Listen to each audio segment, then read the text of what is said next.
Well, we're back this week with John Merx. John, I hear you're a really interesting guy, to say the least, from the little bit of conversation we've had at the beginning of this. That is how everyone prefaces this. Yeah? Yeah, they always laugh when they say it. Yeah, you're a funny guy, man. I've been laughing, literally. I'm sweating from how much I've been laughing. Can you see this? I've heard that. That's, yeah.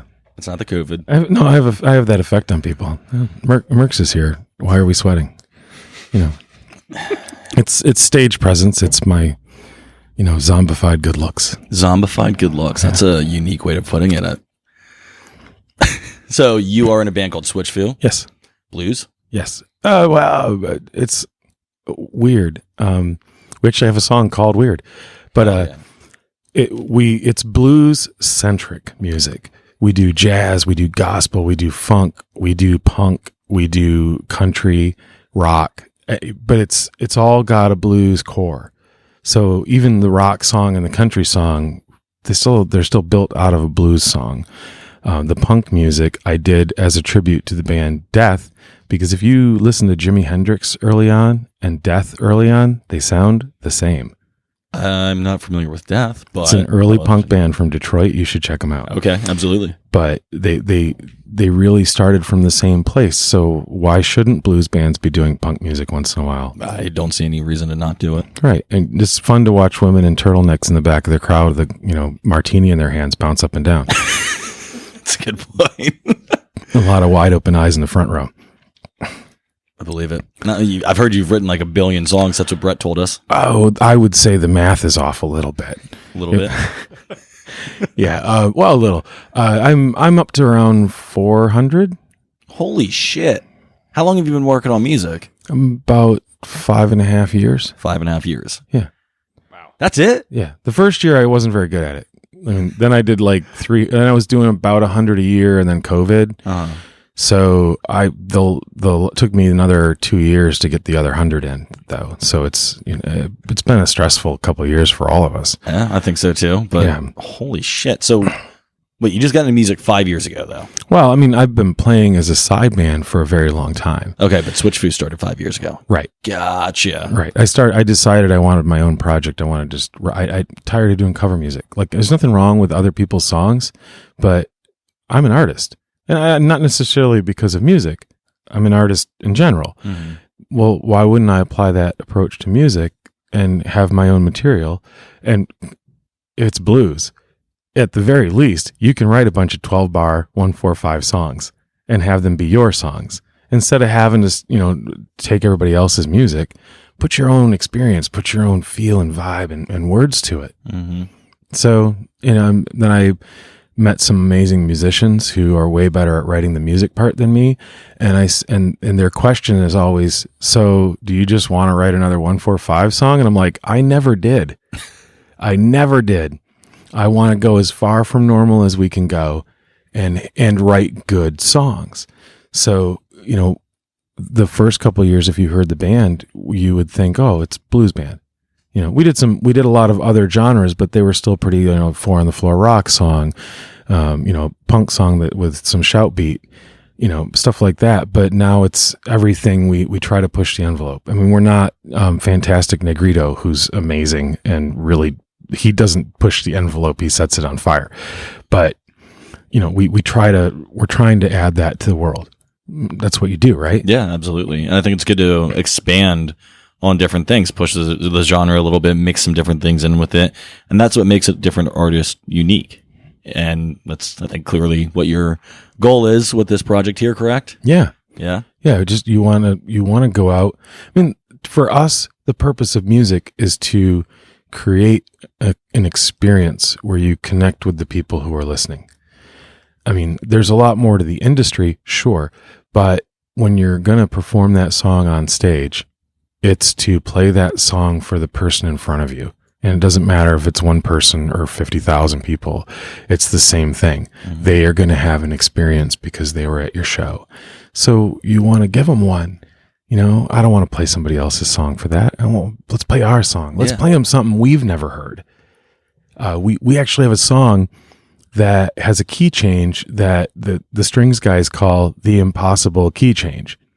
And I've never heard it. And other experienced musicians will come to shows and be like, what in the world were you guys doing? And they're like, we just wanted to make him switch harmonicas during a solo. Okay. And it's off the wall, but it's goofy and it's weird, but it's fun, but it's pushing the envelope, right? It's something different. You can't get that anywhere else. And that's the thing. Like that's something that's going to grab the listener's attention, right? And you want to bring them in and kind of get that performer consumer intimacy a little bit. Yeah. That's really cool, man. Yeah, and I'm very bad at talking to human beings. So like it's got to be with the music. Like if I start to tell a joke, everyone in the band starts to say no together. So we just start the next song. Just really bad at missing punchlines. What's a punchline? Fair enough. So what do you do in the band? Are you the vocalist, guitar? What do you do? Yeah, I'm a front man, a singer. I write most of the original music, and I don't like to admit this in public, but I'm a harmonica player. That's pretty cool, though. I do go to group therapy. There's a lot of us. There's more than you might know that suffer from this affliction. My dad, one of my favorite childhood memories is every Sunday he'd drive me home from church in a 5-speed Ford Ranger and would drive with his knee and somehow drive a 5-speed truck and play the harmonica at the same time. It's fucking awesome. He was a truck driver for 40 years, so he knew what he was doing. But. Yeah. Oh, no. Yeah, I totally understand. I won't admit, and I don't know what the statute of limitations on that kind of stuff is, so I won't talk about it. But yeah, no, it's part of my growing up experience too. My uncle Cliff would play at the campfire. I grew up near the Irish Hills of Michigan with the bunch of large farming family people that played harmonica. My grandmother taught harmonica as music class in the one-room schoolhouse up there. Oh my God. You got your roots set in the harmonica, man. Yeah. Yeah. So but again, I try not to admit it too often because, most people are like, if you just stop cold turkey, it'll stop making noise. And no, to be fair, that's the guys in the band.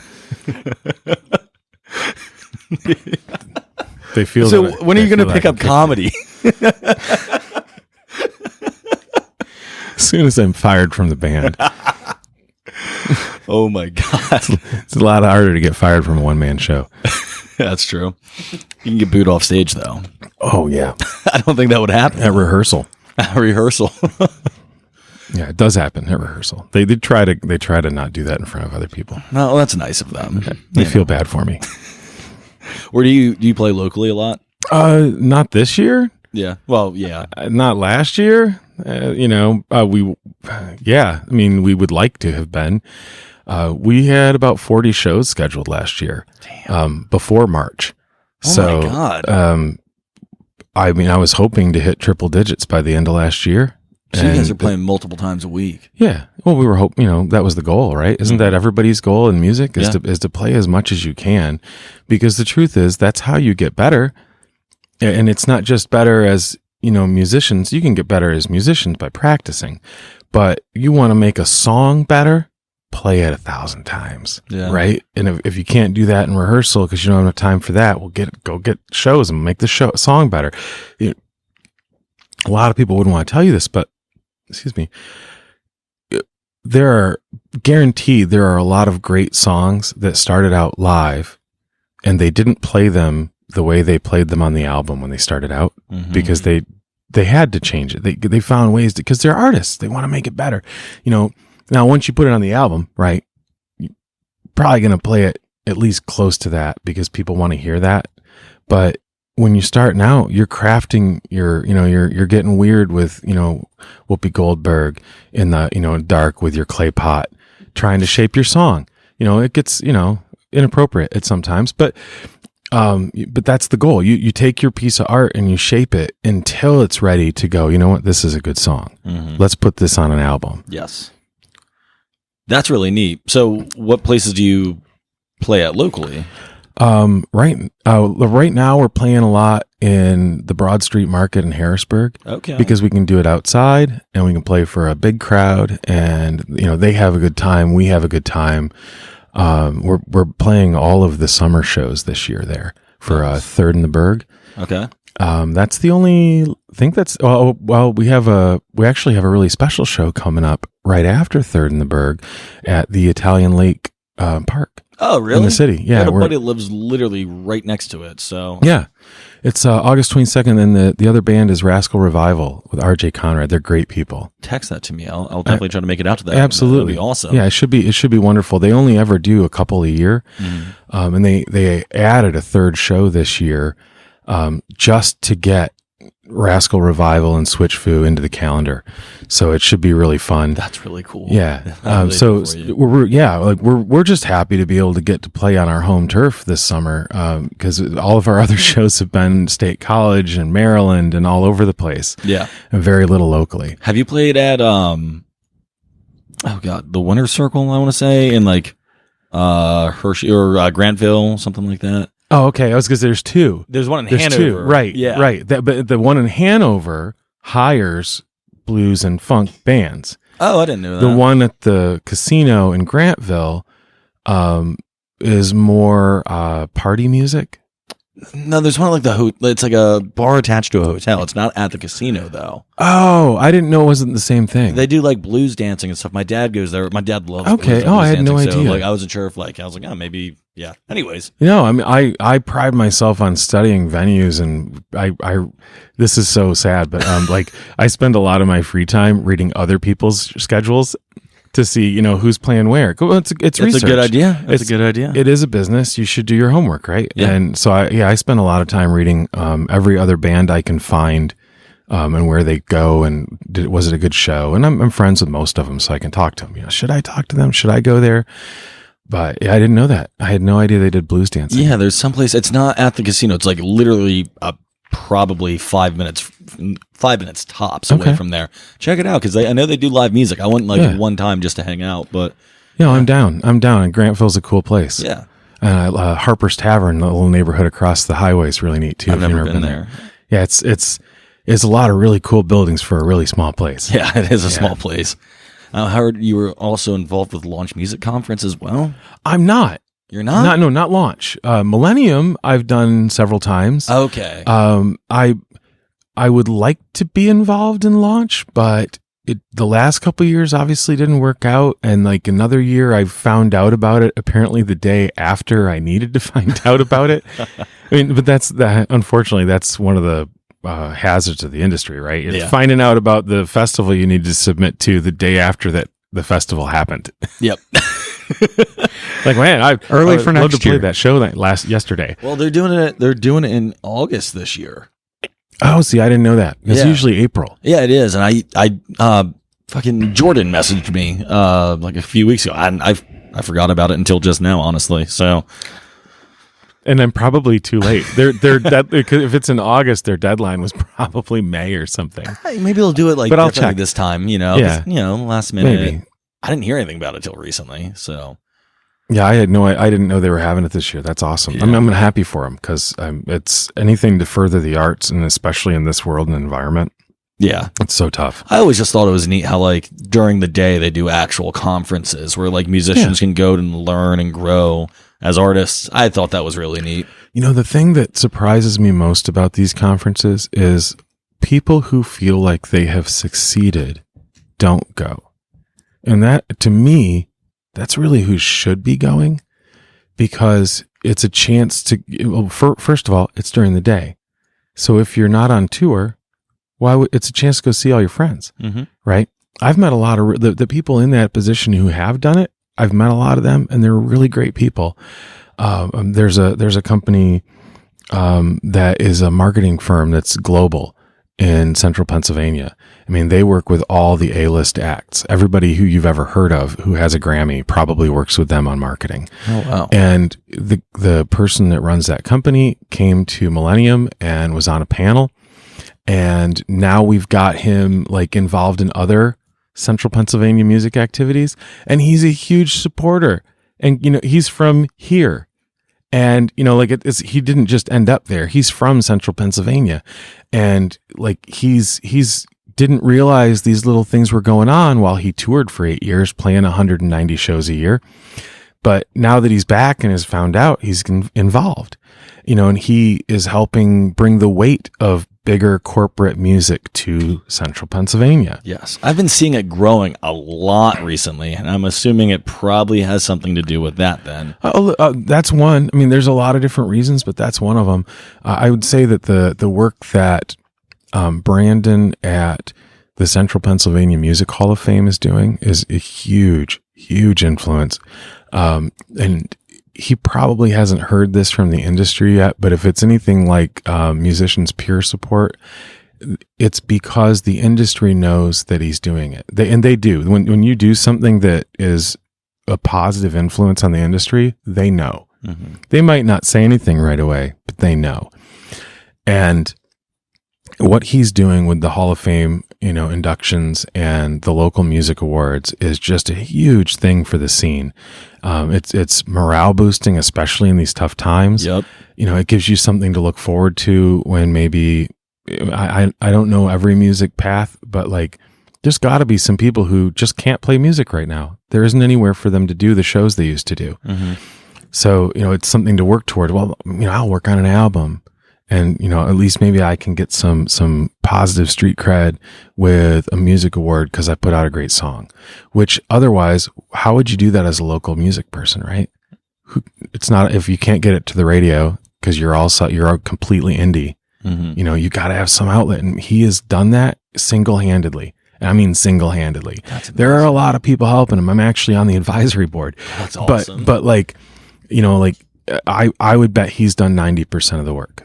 I think there's 30 people involved. Mm-hmm. I bet the rest of us did 10. If you could possibly talk to him about coming on, I'd love to. I think Brandon would love to come do this. Okay. And he has 2 super successful bands, one of which features a guy who you guys all know named Justin Hershey. So you might be able to get them both to come in here. Actually, I have never. Justin have a restraining order. I've never actually really sat down and had. Actually, wait, no. That's a joke. No. Okay. I never actually have had the opportunity to sit down and have a conversation with Justin.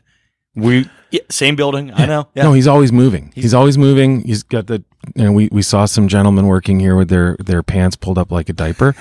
That I think work for Justin. And Justin is probably somewhere dressed exactly like that right now. Probably. Probably on a motorcycle. Does he ride motorcycles? Yeah. I didn't know that. Yeah. He's like I said, he's always moving. Yeah, that's what I've always heard. I think that's why I haven't met him. Well, actually, I think I did meet him one time, but I was really inebriated at the time. Oh, that happens. Yeah. You know, here. It was at a show, of course. Oh, at a show. Yeah. At a show. So, yeah. But no, he's a great guy from what I hear. We should definitely have him. And you said Brandon? Brandon. Okay. Brandon. I will happily tell Brandon about this. Okay. Yeah. That'd be sick. I'll do it tonight because he's a great guy. He has lots of things to talk about. I think he's more interesting than me. How long has the Central PA Music Awards been going on? Well, the second one was July 1st. This year. Yes. Because I saw it was supposed to be in January, but in January didn't exactly go well for music. The first one was last year before COVID, and then the second one was January at the Whitaker Center. Okay, because I saw the posts from the first one, and I didn't realize that was the first one. I was like, how have I never heard of this before? And tell me this, when's the last local event where you could say this about, it sold out in 10 days? Holy shit. Yeah. Now, I think it was 10 days. It might have been a little longer, but it was like, it might have been at 10 days. He had 3 tickets left. And you can buy a ticket to just be in the audience and watch it. Oh, I didn't know. Yeah, now they make them available to nominees first, mm-hmm. so that every nominee has a chance to go. And it sold out this year before they made them public. Oh my God. Now, some like the people that buy the tickets could obviously go and sell them to somebody else if they can't go. Yeah. So there were a lot of other people there, especially because it was delayed several times because of the health issues. But that makes sense. Yeah. But I mean, you never hear local show, all local music sold out. Yeah. Yeah. The Badleys performed, Jeffrey Gaines performed. That's awesome. Yep. Hailstorm was on for a few minutes by video. That's really cool too. See, the thing is that you always hear like support local musicians, support local artists, and that's just it stops at that. It's support, and that's what basically all you can do for the most part, unless you have somebody in a position to make an award like that. And it is nice and refreshing to see somebody going out there and actually making a difference and giving people the opportunity to actually go out and get more recognition. Oh yeah, like that is the greatest thing ever. Yeah, and I mean, people are busy and people are stressed out these days. So, you can't expect them to come to every show. You can't expect them to buy tickets to every show. We all know that. Mm-hmm. We're thrilled, just as thrilled, like we were talking about earlier. It doesn't matter. You're playing to one person, 10,000 people. Like you want to play to a bigger crowd because it makes the venue happy. It's good for your career. But there's a little bit of self-gratification comes from it. It's like, wow, I'm playing in front of all these people. Well, I think early on, yeah. But once you got your show down, you're gonna put it out there and feel just as good at the end of the show if that person loved it. Yes. So you're just trying, like, these days, man, just trying to get people to stay in touch. Keep coming when they can is really what we're going for. Yeah. Hopefully things get better soon and we can go back to shoulder to shoulder crowds and screaming and Justin in the alley. Exactly. That's just, oh my gosh, I can't believe it's been a year and a half since we were able to do all of that. What was the last big show you went to before COVID happened? Oh geez. Went to or performed? Okay. I was like, I went to? Oh man, I don't remember going to shows much. Like it's all been like, well, you play so much you don't really have time to go to, I guess. Right. Performed before COVID was probably our Madam's Organ show. That was the biggest show we did. It's a I think they've been there 35 years in downtown DC. That place is awesome. Dead animals everywhere. Taxidermied, not like recent. Not recent. Yeah, that's good. Yeah, they don't smell bad or anything. I didn't. Did you eat there? I didn't eat there, but I got to see it. You actually did see it. You just didn't know it. Oh, wait. It's got the 3-story tall redhead on the outside of the building. Actually, no, we did go there. We went to the rooftop. The rooftop bar. Yeah, we did. Yeah. Yep. Okay, yeah, I remember that. Yeah, that was a hell of a night. It's insane there. Yeah. Like, I love that place. I've spent at least 20 nights there until like 5 a.m. Really? Well, I was going there with my friend Dane, who was in the Bobby Parker band, who, like, Madam's Organ was Bobby's home bar. And Bobby Parker, if you guys don't know, or your listeners don't know, was like the king of bebop. And like he invented a lot of music that bands that you may have heard of, like the Beatles and Led Zeppelin, stole. Like not songs, but like they took riffs from him because they had to. And Bobby Parker was just a king. I have a DVD of Bobby Parker playing with Carlos Santana in Switzerland that is just to die for. And Dane, who's a harmonica player also, he's my mentor, my big brother. Is like trading riffs with Carlos Santana because he's in Bobby Parker's band, and their home court was Madam's Organ in DC. So for me to play there, huge thrill. Mm-hmm. And like, you get to play for, I mean, I bet they can only fit 200 people in the room, but you play for at least 1,000 people in a night. Because it's downtown DC. It's a party district. It's turnover. It's like Bourbon Street. People are moving. And unlike Bourbon Street, where most everybody's from the U.S., you're playing to people from all over the world because it's DC. Yeah. They're from everywhere. And it's just, which, like, we talked about a connection. So cool to just play for people from all over the planet. And I'll tell you, that place is the coolest. Like, at the end of the night, it's last call, and the band has to announce it. And it's, the sound guy comes by with a flash card, about 2 minutes. I think his name was BT. He's really cool. About 2 minutes before the end of the night, around 2:30, and you're in your groove and you're doing your music. And at 2 minutes before closing, you look up to look at the crowd and tell them last call, because you're talking to them. You're not just doing your thing. And this place, I can't think of another venue where you will look up and see the person who hired you dancing, the bartenders are dancing, the staff are dancing, the owners out at the front door taking money so that the bouncers can come in and hang out for a minute. That's so cool. Right.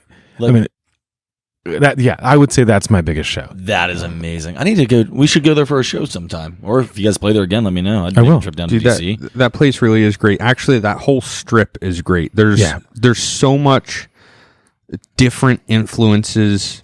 Every time I've been there, at least for me, I've been like, man, like, why isn't this in more places? Because it's just one of those pockets where nobody cares. Like everybody's willing to learn and take in different things from all around them, and it makes it so much better experience all around. It's great. Well, it's like the Olympics, you're right, because you don't have that shackle of local culture. There is no local culture there because there's no such thing as local. Everybody's from all over the place. There's a giant mixing pot. I mean, there's an Ethiopian restaurant on the other side of the late night coffee bar, and there's is it Cuban? I think the place next to Madam's has a Cuban music, it has bands all the time. Yep, it's two places. It's in the basement, Two places kinda. over. Yeah, yeah, yep. And like there's an empanada place across the street that if you don't eat there when you go, I love please, empanadas. yeah, Oh. and they're open until like 1:30. Okay. Yeah, I've only been to DC twice. Once to visit one of my buddies that's at Georgetown, and another time to yeah. we It's went down there. It's a very cool place. More recently, I would say we did 2 blues festivals this year. Not like during COVID. We've actually done 2 blues festivals. Really? Yeah, we have another one probably coming up in October. I'm not allowed to talk about that one yet. Fair. What's a blues festival like? I've never been to one. It's like any other music show. The format's different. It's all about what the people putting it together want to present. The one we did in May is called the Interstate Blues Festival.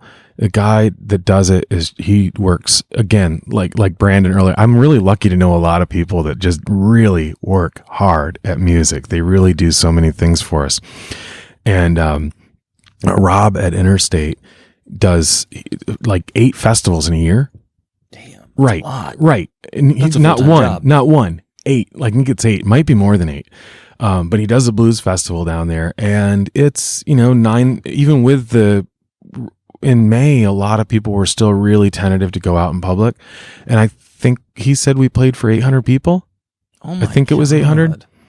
And it was hot. So in the South, when you play outside at a blues festival and it's sunny and it's hot, you end up playing to like this field of empty grass by the stage. And there'll be a few people who come up and dance, but it's hot. I mean, it's 90 something, right? Yeah. So everybody has canopies or they're set up with lawn chairs out in the distance and they're having a good time. Like this is what they came for. And, Yeah. and blues tends to be an older crowd. Mm-hmm. It's not, 21, 25. There are some younger people, which is awesome. We're really happy to keep it moving, but that's the typical hot weather blues festival.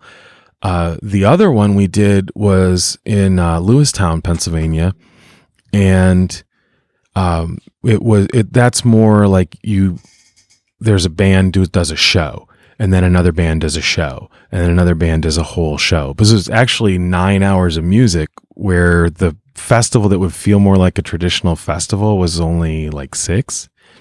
And had more bands because it was it's a big stage and there's vendors and stuff, where the one in Lewistown was this just all day music festival at a local place. That's really cool. Yeah. I like all day music festivals. That's a way to do it. Yeah, I think so. I mean, but they're both great, and the one we may be doing in October is I think also in Maryland, and that one is they have like a whole bunch of different stages.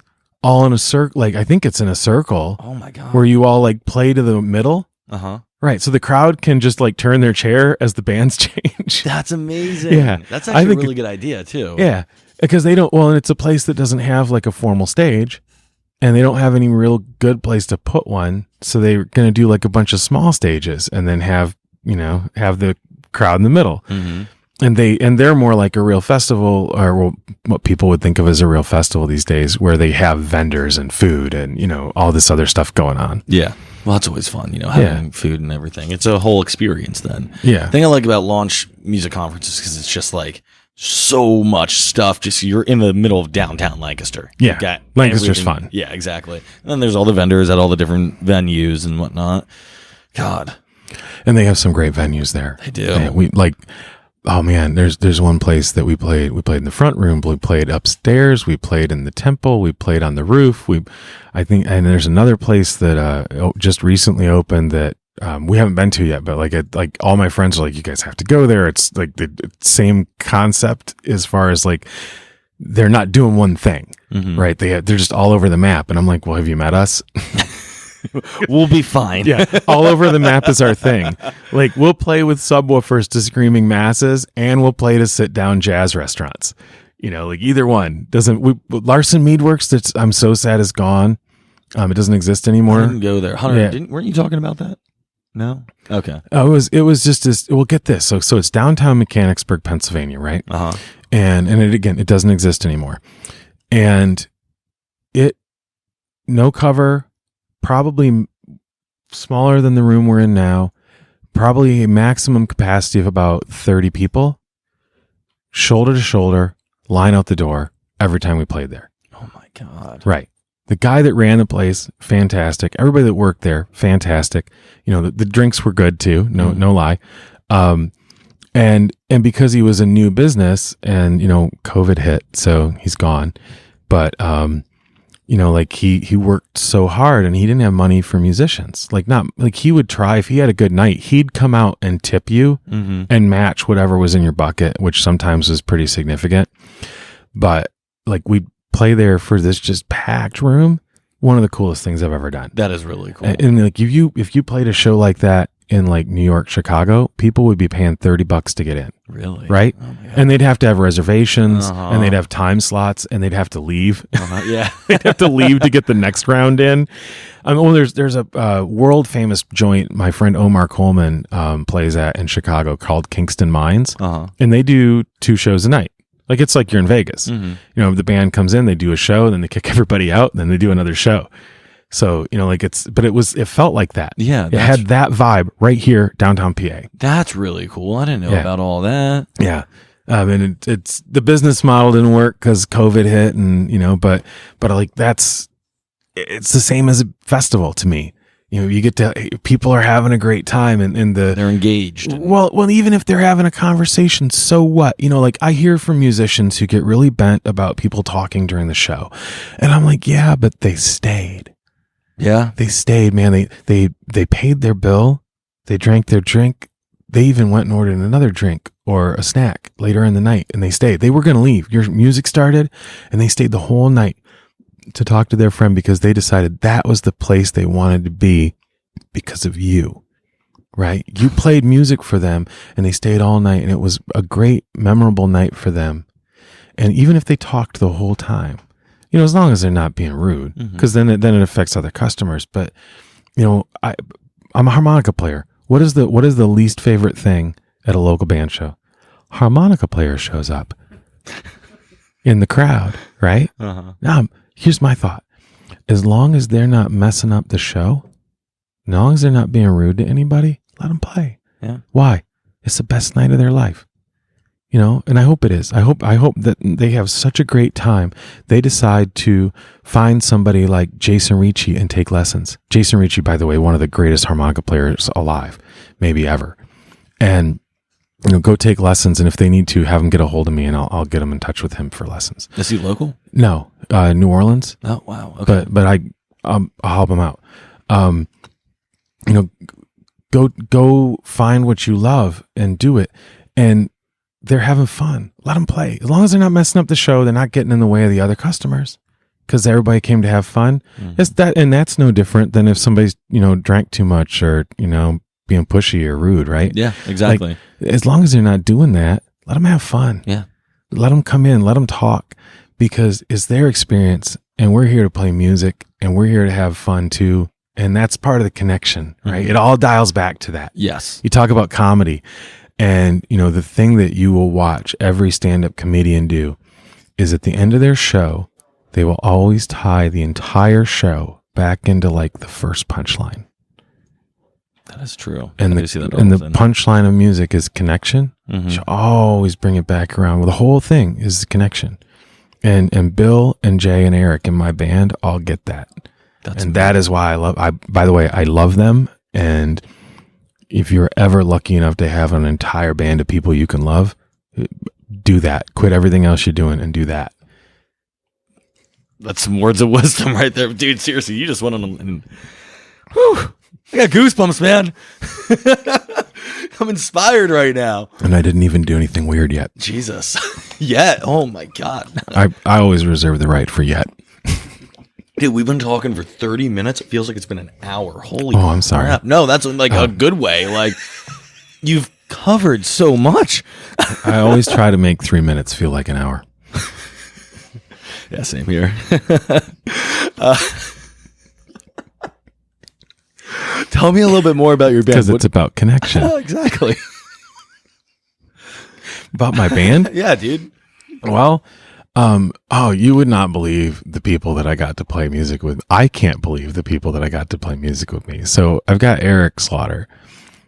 He's a drummer, long career playing in churches, and he was playing with a group called Positive Force, which not everybody's heard of, but you've heard of a song called, Rapper's Paradise, right? Mm-hmm. By Sugar Hill Gang. Well, their backing band was from Harrisburg, Pennsylvania, called Positive Force. It's the same band. That's where I got him from. He's, spent a lot of his weekends playing music in church, but he, has this history of doing soul and hip hop, and he brings a lot of different stuff to the table. And he is one of the nicest, genuine, hungriest people you will ever meet. And when I don't mean that as a sarcasm, like if you have food, he'll take it. Like he will do anything for you in your band. He how do we describe it? You talk about a drummer who is perfect, right? Some drummers are perfect. And in rock bands and pop bands, that's kind of what you want, right? Mm-hmm. The drummer needs to be perfect because the vocals are on the beat. Things are on the beat. The beat has to be perfect.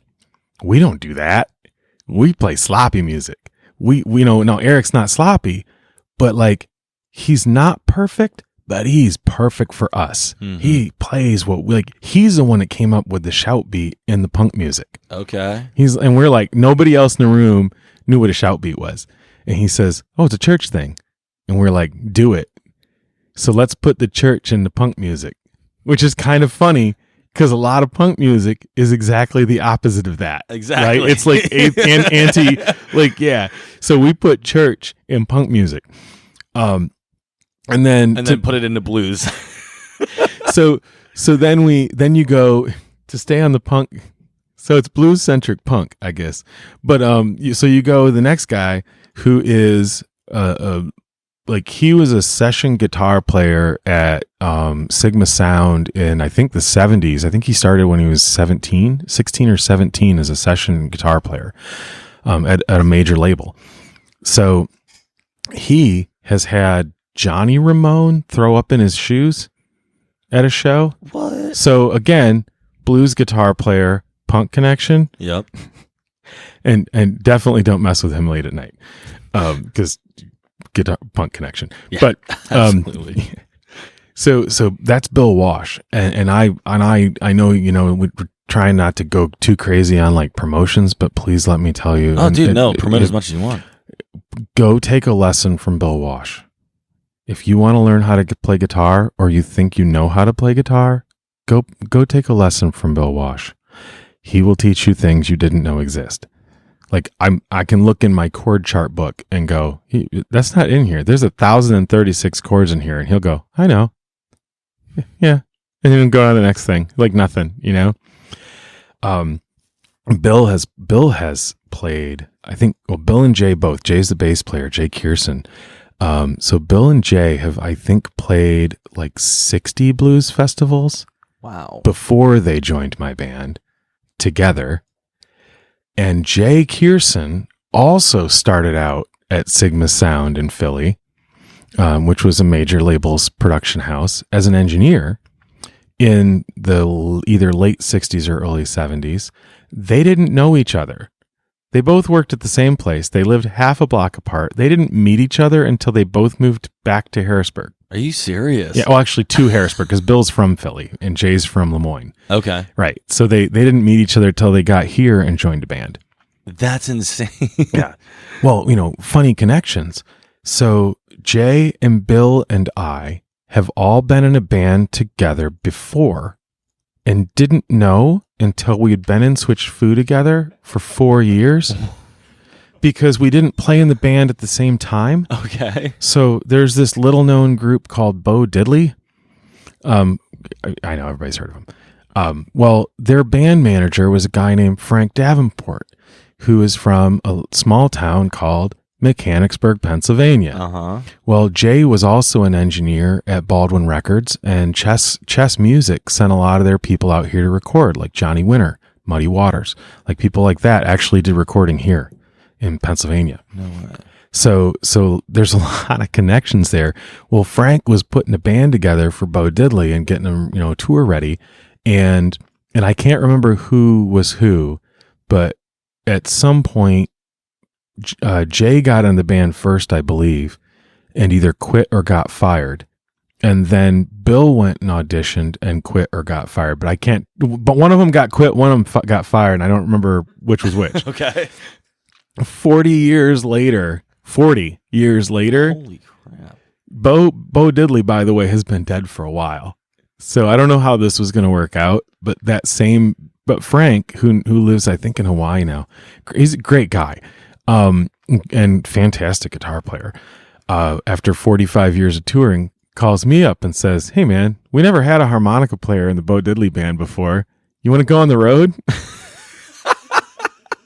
And I'm like, "Bo's dead." He's like, "Yeah, so what?" If you knew anything about Bo Diddley, he was like us. What are rules? He was the guy that made blues music and rock and roll music at the same time be cool. Like Chuck Berry made blues rock and roll. Rosetta Tharpe made blues rock and roll. Big Mama Thornton did that. But Ball Skaggs, what would you call that? 30 years later. Okay. But Bo Diddley did both together and no one could tell which one it was. That's the thing. He did both. He played Afrocentric beats with rock and roll guitar and structure. And even in the 60s, people were like, is this blues or rock and roll? Just call it blues rock and roll. Just call it both. Because the blues rock was born. It's a whole genre now. So Frank asked me to play. And for about 5 seconds, I'm like, this is really cool. Like, I'm in the Bo Diddley band. No tryout, nothing. He's like, no, you're in the band. And then I'm like, but hey, Frank, I live in Pennsylvania, you live in Hawaii, and my wife's not going to let me go on tour at all because I have a toddler. And he's like, that makes sense, man.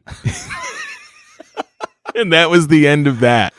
Like, but 40 years later, the three of us have been in a band together, had no idea that the other guy was like, even Bill and Jay. So I went back to rehearse. I went to rehearsal and one day and remembered this conversation because they both knew Frank. And we actually, I'll get to that in a minute. I was telling them, I never told you guys this story. And they're like, yeah, we were in that band. And they look at each other and they go, you were not. I was in that band. They didn't know. 40 years later, they still didn't know that. So we all discovered on the same day that we had all been in the Bo Diddley band. That is absolutely amazing. And the fun part, now the fun part to tie it off on there is, so we actually wrote a song, and I got this idea for a song that was a Bo Diddley type song. And, you know, I'm not one to just be like, well, I have a cool idea and it's mine, right? Because I know too many musicians who've had things ripped off. So what I did was I fleshed out the song, and I did like a little scratch vocal on my phone, and I didn't tell my band about it. I sent it to Frank and let Frank, you know, I said, man, I want the Bo Diddley band's blessing because this song sounds like one of your songs. Before people come up and say that's not, you know, that's Bo Diddley music. No, I want Bo Diddley's band to listen to it, and you tell me if I should play that song or not. He sent it back. Fuck yeah. That's amazing. And I guarantee he said, fuck yeah. Guarantee it. Like I'm almost positive those were his words. And he's like, fuck yeah, play the song. I want to hear it. I want to hear it when you guys get done with it. That's respect right there for sure. And we do that song almost every show. Really? It's fun. It's Bo Diddley. It's fun. Yeah. It's not Bo Diddley. It's us, but it's we play Bo Diddley in a way with Bill's influence that no one else could possibly play. I mean, let's be honest. I think every band draws influence from other bands. Well, the other thing they always say, there's only 12 notes. There's only 12 notes. Yeah. You look up copyright law. Well, that's why you have to copyright the significant part of the music, right? You can't copyright the whole musical part of the song because there's only 12 notes. So, you can only copyright like really the hook, the melody, and the lyrics, right? Mm-hmm. The rest of it, go record the song 6 different ways. What's the difference? Yeah. As long as the vibe and the melody and the hook, and the lyrics stay the same, it's still the same song. Yeah. Yeah. That's the truth. Wow. I'm very good at tangents, by the way. You guys like tangents? I'm loving it. I'm absolutely loving this. I'm learning so much right now because I'll be honest with you. Like my biggest experience to blues growing up, or my entire life, is every Saturday morning as a kid, I'd wake up and hear my dad blaring Stevie Ray Vaughan or Eric Clapton or something like that. That is my biggest experience with blues music, and I probably should have prefaced that. No, that's more than I had growing up. I had my biggest blues music growing up was ABBA and John. How do I forget this guy's name? Let's just go a different direction. Alabama. Okay. Anne Murray. Anne Murray. Yeah, she's a Canadian folk singer. It sounds familiar. Reba McEntire. Yeah. Okay. Oak Ridge Boys. Real bluesy. Okay. No, don't get me wrong. Every one of those artists, truly amazing. Yeah. Truly amazing. Every accolade they've ever gotten, just amazing. But bluesy? John Denver. Denver. So the punchline of that story, John Denver, you cannot get less bluesy than John Denver. And my dad had the haircut. Oh, did he? He had the same haircut, the same polarized glasses. He didn't drink, but same. Like some people actually thought he might be John Denver if they saw him in public. Yeah, that was my blues experience growing up. All right, along with Irish folk music around the campfire. Ooh, Irish folk music. I've never listened to Irish folk music, and I'm Irish, so I should. Not very bluesy. No. Is it good? No. Brown jug spoons. Juice harp. Bad on your teeth. If you have all your front teeth, I recommend waiting on the juice harp and picking something else up first. What the? What if you lose your teeth? If you lose your teeth, juice harp's for you. What is that? It's shaped like a mushroom head. Oh, you talked about like a jaw harp, like the little metal mushroom, and it has a little juice harp. Yeah. Oh, they called it juice harp? Well, I did. We did growing up. Everybody was jaw harp. Yeah, well, close enough. Yeah, same thing. But do you really want to put a piece of metal and vibrate against your teeth all day? No, that's not a good idea. I had one when I was a kid. It hurt. Yes. That's probably why my teeth are all fucked up now. Yeah, it's it. Oh. Yeah, it's bad for your teeth. We had one. We had the actual brown jugs. Yeah. What's the jug for? Jeez. Yeah, the bass. Man. That's the bass. Are you sure you weren't from the Upper Peninsula? If my Upper Peninsula friends were here, they'd have already peed on something, and you would know. That's how I feel about Adams County. You would people have low opinions of certain geographic regions in Pennsylvania, and I don't, because I've been to the Upper Peninsula. And don't get me wrong, there are amazing things up there. There's nothing truly negative up there, but you don't understand how far you've gone from like Harrisburg's. I mean, we're in the Harrisburg region. Harrisburg is only 45,000 people, but the metro area is like 550. The metro area of Harrisburg is 500,000 people. That's a major metro area. It's just that there's no one city. Yeah. You go into the Upper Peninsula. Do you know how many people there are? The whole peninsula? It's like 100,000. It's half of the landmass of the state. With the population of the, panhandle of Alaska. That's insane. I didn't know that. Yeah. Wow. And they have 2 million deer. Yeah, they don't slow down for deer up there. They speed up. Well, chronic wasting disease is going to cut that down probably. No. I mean, do you know why you do that? Why do you speed up? So it goes over the car. No, so you can take it home. Oh, I see. If you slow down, you'll miss it. Oh my God. Yeah. Everybody out there has a bumper guard. Well, everybody out there has a tag. Drive around with it in the glove box. Yeah. I mean, and honestly, like my aunt lives 45 minutes from the police station. 45 miles. Oh, Okay. 45 miles. Same thing. Okay. Up there. There's no yeah. there's no slow. It's a highway. It's 45 miles to the police station. So like they're not worried about getting caught doing something wrong Yeah. because there's nobody to catch them. You got time. Yeah. You can have that deer hanging in your garage, drying by the time the police show up to check, and they're not gonna because they have other things to do besides check on one guy who got one deer. Yeah, that's true. Well, they used to you have do a that. tag. They used to do that even up in the Poconos. They'd like call in to the police, say like, we hit a deer, and they'd be like, well, do you think it's going to be there if we send someone up there? And they're like, maybe not. And they're like, all right, have a good night. Because they just don't want to deal with it, especially when it's like snowy or whatever. Right. I mean, it's not like you were like probably in the Poconos, they didn't speed up. So, right. It's a whole lot of paperwork for something that you don't, as long as you don't need an accident report for insurance, you're good to go. Yeah, that's have a good great point. night. Get home safe. You know what? I shouldn't tell the story on here. No, then don't. Don't. See? We'll talk about it off air. I'm kind of scared of the Poconos after our trip in October. I'm not gonna lie. I've had good experiences up there, and frankly, they you different areas have different culture with live music. The Poconos, great. Really? Yeah. Oh yeah. Every show I've played up there is great crowds. People love it. Absolutely. Especially all the little like railroad towns nearby. They all have like festivals all the time. Yeah. I've only been there twice. Once for the lake house trip, which we didn't go anywhere, and then Doug's bachelor party, which all we went to was the casino. That was well, you have a different focus. Yeah. I've done bachelor parties. 16 hours of good decisions. Oh, only good decisions. Only no good- mistakes. No, I did nothing. It's always good for your bank I account. did nothing that was documented. Oh my god. Only in 3 states. 4? Anyway, only in one country that I remember. I can't say that. That's why it's on the form here. Yeah. Unless it's in Mexico. That's my fault. I told that story. I did tell that story on the Christmas episode. I got arrested in Mexico. Not arrested, detained. Yeah, you don't want to be arrested in Mexico. No. Yeah. You don't have the right paperwork. No, I don't. No. I wasn't detained. I was detained 3 times, but Well, so I'm to twist the Poconos on you. We play at a place called Blue Mountain Ski Resort. mm-hmm. Ski resort during ski season. Like not like a night bar show.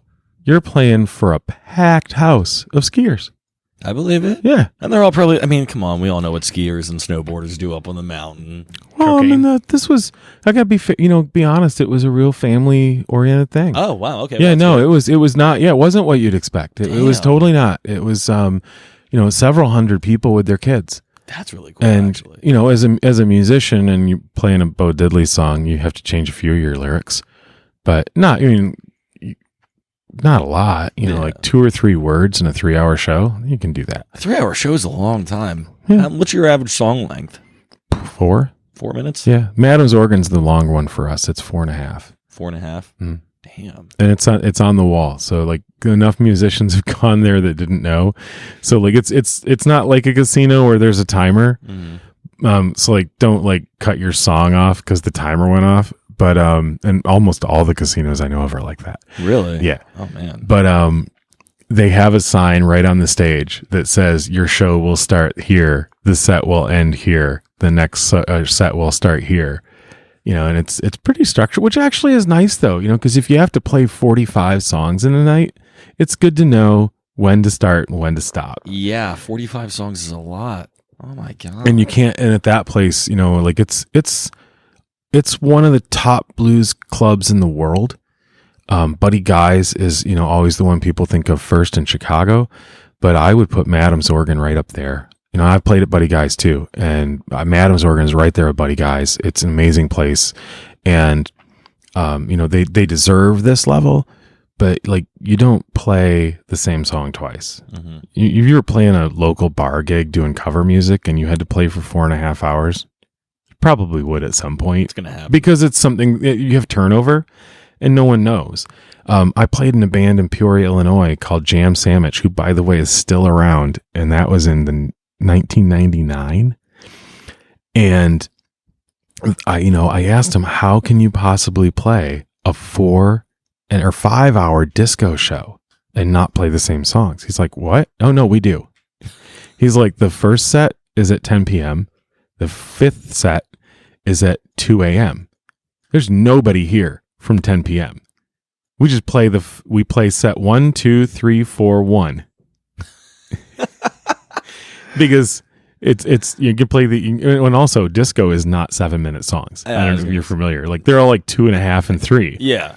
You need a lot of material. Oh my God. But in blues and funk world, you can't do that. You can't repeat songs. You got to have but like Bobby Parker, and I timed this once.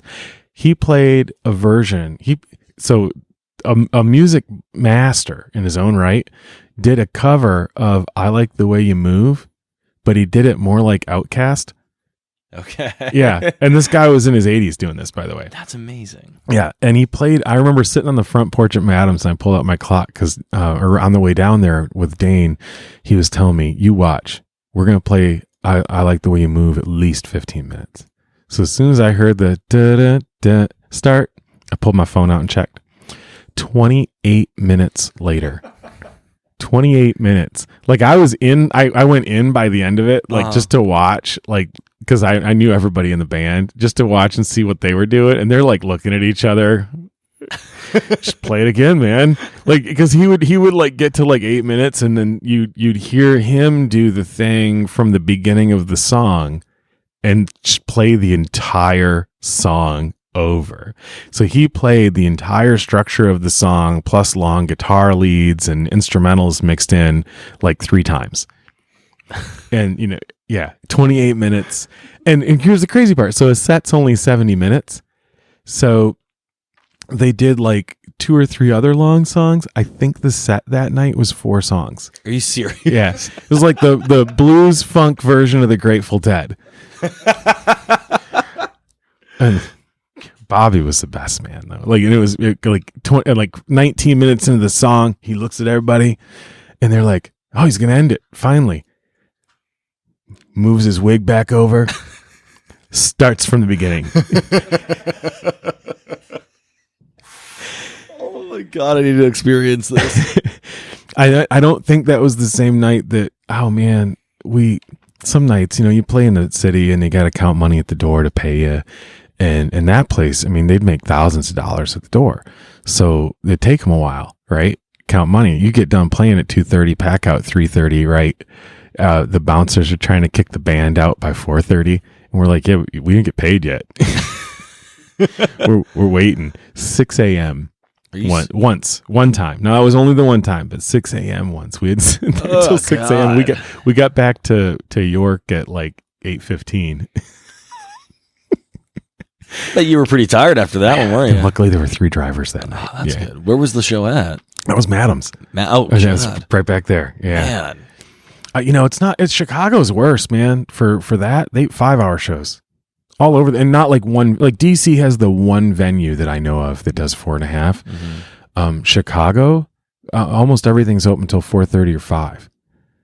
So like, there's a lot of blues and funk bands that start at midnight and play till close. Right. So you have to have 5 hours of material. It's a third shift blues band. Yeah. I bet you, I guarantee there is a band named that. I've never looked, but I guarantee there's a band called Third Shift Blues Band. You should probably, you can have rights to that one. No thanks. Okay. Nah. I'm the youngest guy in the band, and I don't get ID'd ever. So no. My band likes to be in bed when those shows start. That's fair. Though they'll stay up late for DC. Well, I mean, who wouldn't? Or Chicago. Probably for Chicago, I could get him to do it. What's your take on Jack White? He has contributed more to music than most people would know. I mean, as a guitar player, certainly he's a virtuoso. But if you haven't watched the series American Epic that was produced by my friend Allison McGordy for PBS, all the music was produced by Jack White. You have missed out in your life. Send me the link. It's a 4.5 hour miniseries. The first 3 shows are all about how these people that Jack White connected with found an old Victrola recording machine. So what it is, and I don't know if you guys are familiar. So in 1925, Victrola came out with this machine where you could record live. And at the end of the show, you would have a record. You'd have a master. And it had a weight and a belt that pulled, so the weight drove the machine, and it caused all the things to spin, and it had a microphone, and like you could put it in a studio room, and they did. They used this same machine to record all the new music they made for the miniseries, which included some up and coming artists like Elton John, Willie Nelson, Nas, like some people you should check out because they're new, but they're all really cool. Brand new, never heard of them. Merle Haggard, Honey Boy Edwards, is it? But half the artists that they recorded are gone already. Yeah. But they went and recorded a lot of the original Victrola songs. And one of them, Alabama Shakes, won an Grammy for the song they did on that miniseries. I think it was for Best Live Recording. I think because it was a live recording. One of my favorites is the Beck song from it, but like just not name dropping or anything, but like Jack White put all that, the music part of it, did all of it. That's amazing. I didn't know that. He does a duet with Elton John called is it 2 Fingers or 3 Fingers of Whiskey? 3 Fingers of Whiskey, good old fashioned rye. Oh yeah, I've heard that. Yeah, it's one of this, like I think the original song that Willie Nelson and Merle Haggard did for this show, they were just finishing writing it as they got off the bus at the studio. Those are those are my people. Yes. Just write the song, don't tell anybody what it is, and show up and do it. Yes. And here's the thing. You're recording to a record. So there's no second take. You got to nail it, right? Uh-huh. Like they do a sound check. Of course. They got modern equipment they can tap in and make sure it's right. But like there's no, like, well, I think Beck did 14 takes, which meant they had to cut 14 records because he had a choir and there's only one microphone. So they ended up having to put the choir up against the back wall to get the volume low enough for them to be able to sing at all. And there was a clapping part, and by the end, it was just 2 of them clapping, and they're like, just very carefully clapping. Yeah. But Jack White again, produced all the music effort, I believe, but check it out because you'll learn about the Hawaiian influence on our music. You'll learn about how the Hopi Indian music was a big part of what became American music. And the reason they called it American Epic is because it's an exploration of what is American music. What is it? Nobody can just tell you the answer to that. Nobody. But it created almost all modern music is derived of early American recordings from 1925 to 1927, because that's when they were able to start recording music that wasn't at a studio in New York or LA. Nashville wasn't even a thing yet. Yeah. So to be able to take this machine out and put it in a room with a musician near the Mexican border and record, Malombre, where that person wasn't going to go to New York. That's how they discovered a lot of the people that like not this specifically Victrola. I'm not 100% on this, but like projects like that. That's how they found Robert Johnson. There was a lot of blues music at the time anyway that really faded after the First World War, much more after the second one. But like a lot of people would have never heard of that had it not been for these early electric recordings. Mm-hmm. And it'll blow your mind, and you will, like, I'm from the, greater Detroit region of Michigan, so I'm very familiar with Jack White, but like, it will really change your perspective. Okay. Yeah. Cause he's so much more than just, the White Stripes. Yeah. He's so much more than just this amazing. Well, he did the Dead Weather too.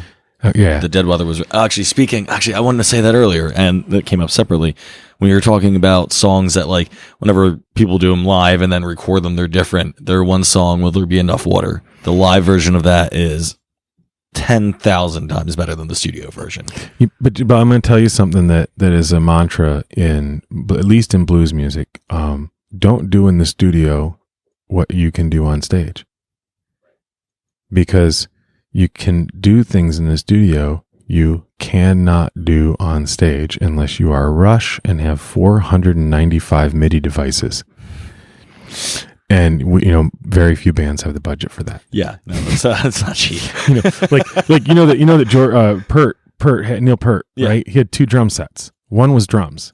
The other was a MIDI kit. Like, the cymbals had, like, he'd hit a certain part of, like, a crash cymbal and it would play like a truck horn. Oh, really? I didn't know that. The whole thing was MIDI. And he sat on a pedestal and it spun around. Mhm. Like, so he could play the drums and then it would spin around and he could play the MIDI. That's crazy. and like, even the singer, Geddy Lee, right? He plays amazing music, but he has a MIDI controller because they had so much going on in their show. Mhm. And if you're a musician, you're thinking, I cannot do that. Even if I don't like their music, I can't do that. You can't knock them because you can't do that. Yeah. Don't knock something you physically can't do. Like, the guy's playing, I think Geddy's a bass. I'm obviously not a Rush fan. Don't hate me, all of Canada. But like, he's playing bass. He's the lead singer. He's playing a MIDI with his feet. I didn't even He's know got that. a giant MIDI keyboard by his feet. He's playing, and I think he has another one, like, in front of him. And I believe I watched a video on how they made this all work, but, like, everybody on stage except I think the strings players have, like, MIDI devices. That's crazy. Yeah. I never knew. I'll So look into Rush. unless you're That's how I them, really got into them. So if you're not them, do stuff in the studio you can't do on stage. Yeah. Because you can, and you can make a cool song, and you can. Here's why: can you record a live album? Yeah. Yeah. So now you have both. Right. So do the stuff in the studio to make your art piece, because it is an art piece, right? Yes, absolutely. And your live performance is a performance art piece. It's not the same thing. Yes. You can go back to the studio and say, I don't like that color of blue. I want a different color of blue. I want to make sure the edge on this oil really pops. I want the texture, and when you go live, it's one and done. You can't go back. The people that were there, the thing you burned, the thing you put on your Victrola one take machine is permanent. Mm-hmm. And that's why, with the modern technology we have, no, man, do it. Do 2 things. Write 2 different songs. There's people who do that. Yeah. There's absolutely people who record a song on the album and never ever play that. That's not, well, most listeners probably wouldn't notice, but they've done something in the studio that is truly amazing, and they can go out and present the song. And I probably wouldn't even be able. I'm not an engineer. I wouldn't really notice that it wasn't the same thing. I'd be like, cool, same song. But then they give you this other thing live that's just as cool, maybe even cooler. But yeah, do it. I mean, I'm sure not everybody agrees with my mantra on that, but yeah. Yeah. Well, oh my God, that was a lot.